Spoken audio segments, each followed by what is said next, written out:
இனிமே கண்ணை மூடிட்டு கடலை எண்ணெய் வாங்கலாம். ஏன்னா மந்த்ரா கடலை எண்ணெய் இதயத்தின் தயாரிப்பு. வறுக்க பொரிக்க ஏன் எல்லா சமையலுக்கும் மந்த்ரா தான். மந்த்ரா கடலை எண்ணெய், அபார ருசி, ஆரோக்கியமான உடல் நலம். வணக்கம். செய்தி சுருக்கம். தொகுதி பங்கீடு முடிந்ததும் வேட்பாளர்களை அறிவித்த ஸ்டாலின். தமிழக சட்டசபை தேர்தல் ஏப்ரல் 23ஆம் தேதி நடக்கிறது. இதற்காக அனைத்து கட்சிகளும் முழுவீச்சில் தயாராகி வருகின்றன. அதிமுக கூட்டணி கட்சிகளுக்கு தொகுதிகள் ஒதுக்கப்பட்டு வேட்பாளர்கள் அறிவிக்கப்பட்டு வருகின்றனர். ஆனால் திமுக கூட்டணிகள் தொகுதி பங்கீடு செய்வதில் கடும் இழுபறி நீடித்து வந்தது. இதனால் தொகுதி ஒதுக்கீடு பட்டியல் வெளியிடுவதில் தாமதம் ஏற்பட்டு வந்தது. இந்நிலையில் இன்று திமுக கூட்டணியில் இடம்பெற்றுள்ள காங்கிரஸ், தேமுதிக, விடுதலை சிறுத்தைகள், மதிமுக உள்ளிட்ட அனைத்து கட்சிகளுக்கும் தொகுதிகள் ஒதுக்கீடு செய்யப்பட்டன. தொகுதி பட்டியலை திமுக எம்பி டி.ஆர். பாலு வெளியிட்டார். கூட்டணி கட்சிகளுக்கு ஒதுக்கிய தொகுதிகள் போக மீதமுள்ள 164 தொகுதிகளில் திமுக போட்டியிடுகிறது. தொகுதி பட்டியல் வெளியானதும் திமுக சார்பில் போட்டியிடும் வேட்பாளர்களை திமுக தலைவர் ஸ்டாலின் அறிவித்தார். கொளத்தூர் தொகுதியில் ஸ்டாலின், சேப்பாக்கம், திருவல்லிக்கேணி தொகுதியில் உதயநிதி ஆகியோர் மீண்டும் களமிறங்குகின்றனர். தற்போதைய அமைச்சர்கள் துரைமுருகன், சேகர்பாபு, அனிதா ராதாகிருஷ்ணன், முத்துசாமி, ராஜகண்ணப்பன், சுப்பிரமணியன் உள்பட பலருக்கு மீண்டும் வாய்ப்பளிக்கப்பட்டுள்ளது. சமீபத்தில் திமுகவில் இணைந்த ஓ பன்னீர்செல்வம், வைத்திலிங்கம், மனோஜ் பாண்டியன் ஆகியோருக்கும் சீட் வழங்கப்பட்டுள்ளது. தற்போதைய அமைச்சர்கள் மனோ தங்கராஜ், கயல்விழி, செல்வராஜ், காந்தி ஆகியோருக்கு வாய்ப்பு வழங்கப்படவில்லை. இதில் காந்திக்கு பதிலாக ராணிப்பேட்டை தொகுதியில் அவரது மகன் வினோத்துக்கு சீட் ஒதுக்கப்பட்டுள்ளது. அதேபோல் சர்ச்சையில் சிக்கி பதவியை இழந்த பொன்முடிக்கும் சீட் மறுக்கப்பட்டுள்ளது. அதே சமயம் திருக்கோவிலூர் தொகுதியில் பொன்முடியின் மகன் கௌதம சிகாமணிக்கு சீட் வழங்கப்பட்டுள்ளது. வேட்பாளர் பட்டியலை வெளியிட்டதும் முதல்வர் ஸ்டாலின் சென்னை மெரினா கடற்கரையில் உள்ள கருணாநிதியின் நினைவிடத்திற்கு சென்றார். அவரது சமாதியில் வேட்பாளர் பட்டியலை வைத்து கும்பிட்டார். டிஎம்கே வெர்சஸ் ஏடிஎம்கே நேருக்கு நேர் நிற்கும் தொகுதிகள் முழு விவரம். 2026 சட்டசபை தேர்தல் நெருங்கி வரும் சூழலில் திமுக, அதிமுகவின் கூட்டணிக்கான தொகுதிகள் முடிவாகிவிட்டது. திமுக 164 தொகுதிகளிலும் அதிமுக 167 தொகுதிகளிலும் களம் இறங்குகிறது. இதில் அதிமுக 2 கட்டமாக வேட்பாளர் பட்டியலை வெளியிட்டுள்ளது. 150 பேருக்கான சீட் ஒதுக்கப்பட்டு தேர்தல் வேலையில் மும்மரமாக உள்ளனர். இன்னும் 17 வேட்பாளர்கள் அறிவிக்கப்படவில்லை. இப்போது வரை 46 எம்எல்ஏக்களுக்கு மீண்டும் வாய்ப்பு வழங்கப்பட்டுள்ளது. திமுக தலைவர் ஸ்டாலின் இன்று ஒரே கட்டமாக வேட்பாளர் பட்டியலை அறிவித்தார். அதன்படி 98 தொகுதியில் திமுக மற்றும் அதிமுகவுக்கு நேரடி போட்டி நிலவுகிறது.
திமுக வேட்பாளர் பட்டியலில் நிரம்ப வழியும் அதிமுக மாஜிக்கள். சீட் கேட்டு காத்திருந்த உடன்பிறப்புகள் அதிர்ச்சி.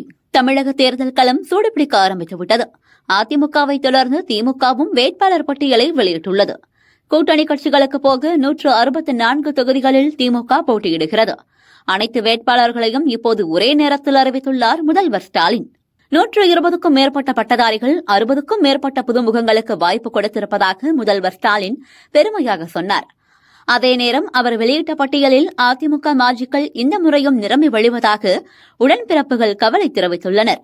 ஏற்கனவே அதிமுகவில் இருந்து திமுகவுக்கு தாவிய ஏவா வேலு, செந்தில் பாலாஜி, KKSSR ராமச்சந்திரன், அனிதா ராதாகிருஷ்ணன், ராஜகண்ணப்பன், ரகுபதி, முத்துசாமி, சேகர்பாபு ஆகியோருக்கு தேர்தலில் போட்டியிட வாய்ப்பளித்ததோடு அமைச்சர் பதவியும் கொடுத்து அழகு பார்த்தார் ஸ்டாலின். இதற்கிடையே அதிமுகவில் பழனிசாமி, பன்னீர்செல்வம் இடையே வெடித்த மோதலால் பன்னீர்செல்வம் தலைமையில் தனி அணி உருவானது. பின்னர் அந்த அணியும் சல்லி சல்லியாக உடைந்தது. எம்எல்ஏக்களாக இருந்த மனோஜ் பாண்டியன், வைத்தியலிங்கம் ஆகியோர் திமுகவில் ஐக்கியமானார்கள்.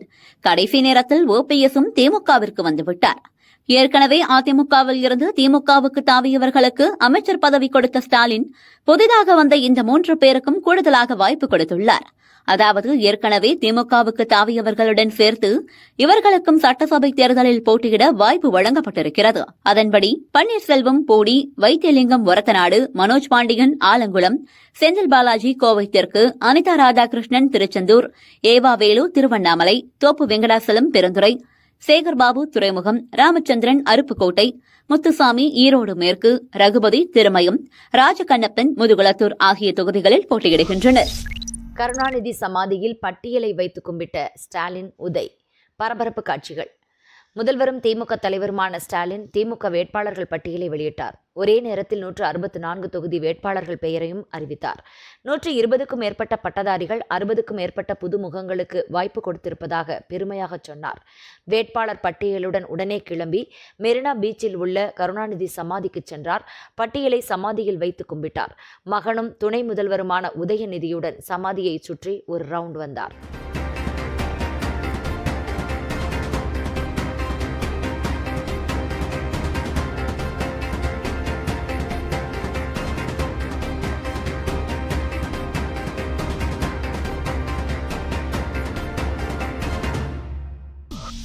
தமிழகத்தை நீங்களே ஆள நீங்க என்ன அரச பரம்பரையா?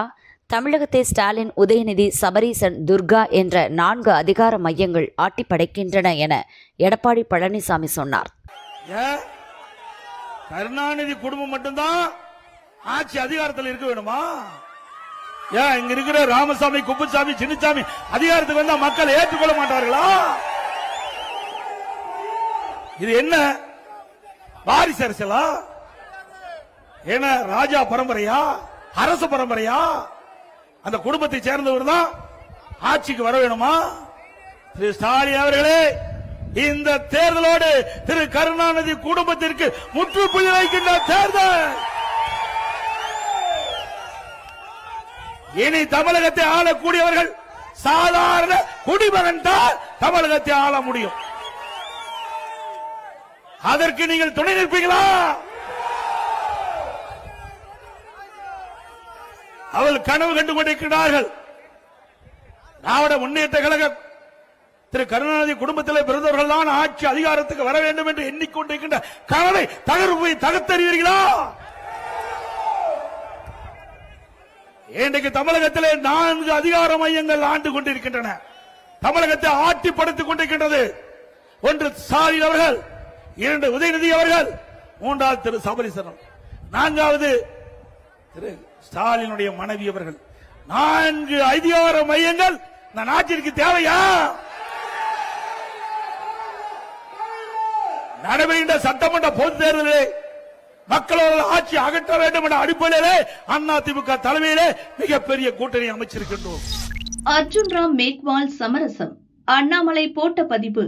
பாஜக வட்டாரத்தில் பரபரப்பு. தீயாய் பரவும் போட்டோ. அதிமுக தலைமையிலான கூட்டணியில் பாஜகவுக்கு 27 தொகுதிகள் ஒதுக்கப்பட்டிருக்கின்றன.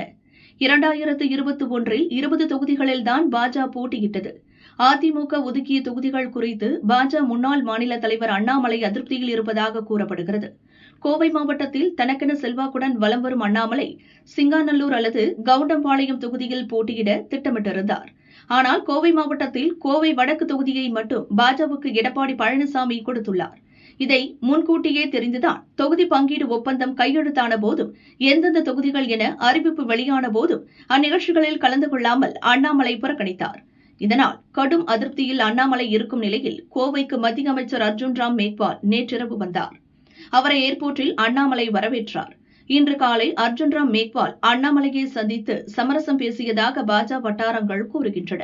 அப்போது கோவையில் உள்ள விளையாட்டு அரங்கில் அண்ணாமலையுடன் சேர்ந்து அர்ஜுன் ராம் மேக்வால் பேட்மிண்டன் விளையாடினார்.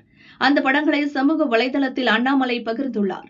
பேட்மிண்டன் ஒரு கேம் ஆடும்போது கிடைக்கும் மன திருப்திக்கு ஈடு இணை இல்லை. மத்திய அமைச்சர் அர்ஜுன் ராம் மேக்வால் எங்களுடன் சேர்ந்து பேட்மிண்டன் விளையாடியது மகிழ்ச்சி அளிக்கிறது என அண்ணாமலை பதிவிட்டுள்ளார். அண்ணாமலை தேர்தலில் போட்டியிட வேண்டும் என கோவையின் தற்போதைய எம்எல்ஏ வானதி சீனிவாசன் கூறுகிறார். அண்ணாமலை போட்டியிடுவது பற்றி கட்சி தலைமைதான் முடிவெடுக்கும் என நயினா நாகேந்திரன் கூறி வருகிறார். வெற்றி வாய்ப்பு உள்ள ஒரு தொகுதியில் அண்ணாமலையை போட்டியிட வைக்க பாஜக மேலிடம் பரிசீலித்து வருவதாகவும் கூறப்படுகிறது.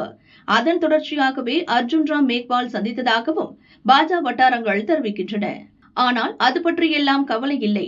தனக்கு மனநிறைவை அளிக்கும் விஷயத்தில்தான் தொடர்ந்து கவனம் செலுத்துவேன் என்கிற ரீதியில் அண்ணாமலை போட்டுள்ள பதிவு பாஜக வட்டாரத்தில் பரபரப்பை ஏற்படுத்தியிருக்கிறது.